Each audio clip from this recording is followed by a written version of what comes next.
Hi, and welcome to another episode of Hot Takes with me, the Silver Fox. One of the things we look at on this channel quite a lot is the police, the various police forces around the country who will not investigate serious crime, or who will time waste, or who will actually act in connivance with criminals. We look at their corruption and their deceit. We look at the evils that they do. But what we often admit and say on the channel is that they are not your friend, and they are often enemies of the people of this country. So, what have they done this time? Well, instead of going out and solving serious crime, well, let's just say they've picked on an 11-year-old boy who's done something quite heinous. Now, this is Wiltshire Police, one of the worst forces in the country, who average a rate of detection that is lower than you ever imagine. For example, for every 140 R's of a woman that's reported, they solve 1 R. Seriously, less than 1% pickup rate on crime. Who is being held accountable? Who knows? But hey, that 11-year-old, they've truly got him banged to rights. Let's have a look. So here's the article. Basically, a couple of boys are playing in the street. They have a falling out or whatever. One boy calls the other one Shorty and Leprechaun. And, well, let's just read the article. Woke officers open hate incident file after boy 11 is called Shorty and Leprechaun. Please. This is two 11-year-old boys we're talking about here. Officers in Wiltshire stepped in after the child was called names in the street. Ah, bless. Now, you've got to ask why the parents, because it's undoubtedly the parents, have complained to the police about this. I mean, are they that woke that, oh, a boy called our son a name? I mean, seriously? And it's the very fact that the police opened a file about this that is the worrying thing. So, mad and bad as the parents are, why have the police even done this? Why haven't they just said, yeah, very sad, on your way? I mean, seriously, is this the world we want to live in? No. It comes after the College of Policing has been forced to review its guidance over non-crime hate incidents following a landmark ruling in December last year, which basically says if it's non-crime hate incident, it's not a hate incident because it's not a crime. Police opened a hate incident file after a boy aged 11 was called Shorty. Question, is he short? If so, it's an accurate statement. Hate, a truthful statement is not hate. Anyway, officers in Wiltshire stepped in after the child, who was also called Leprechaun, was called names in the street in a non-crime hate incident. The latest example of police recording name calling in such a way comes despite an appeal court ruling last December that the policy unlawfully interferes with the right to freedom of expression. In other words, I can go, oi, fatty. It's not a hate crime, it's a freedom of expression. If you're fat, I'm making a statement of fact. That is not a hate crime. Wiltshire was named last year as the worst force in the country when it came to solving X-attacks, cracking just 1 in 140 R cases. It beggars belief that one child calling another one Shorty becomes a police matter, Josie Appleton, director of freedom of speech group The Manifesto Club, told The Sun.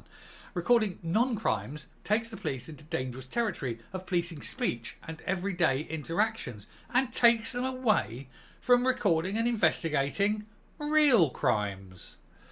The police created this dubious non-crime hate incident system on their own initiative and have been told by the Court of Appeal and Home Secretary to scrap it. It's high time they did. Andrew Allison, Chief Executive of the Freedom of Association, said, something either is a crime or it isn't. Non-crime hate incidents are a threat to free speech and could be consigned to the dustbin of history. He added that the decision to open a file could also have an impact on the accused future employment prospects, as the report could now show up in a criminal record check for the next 6 years. And the accused has no right of appeal. How is that fair or right?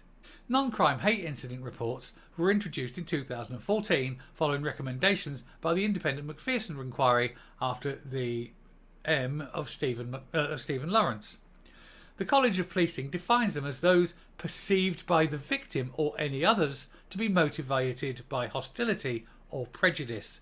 But this is not a law. This has never gone through Parliament. This is just the police inventing things because it's easier to record one child calling another child a name than it is to investigate a burglary or a mugging or something very serious indeed, because policemen are lazy piz.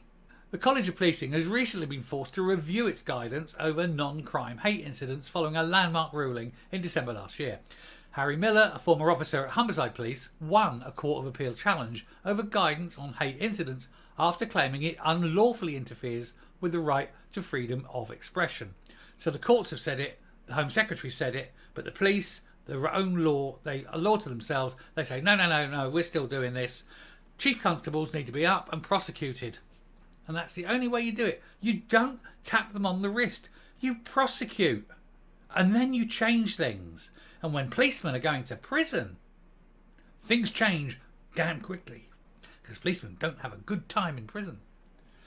Mr. Miller was approached by colleagues over alleged transphobic tweets in January 2020. The force recorded the complaint as a non-crime hate incident.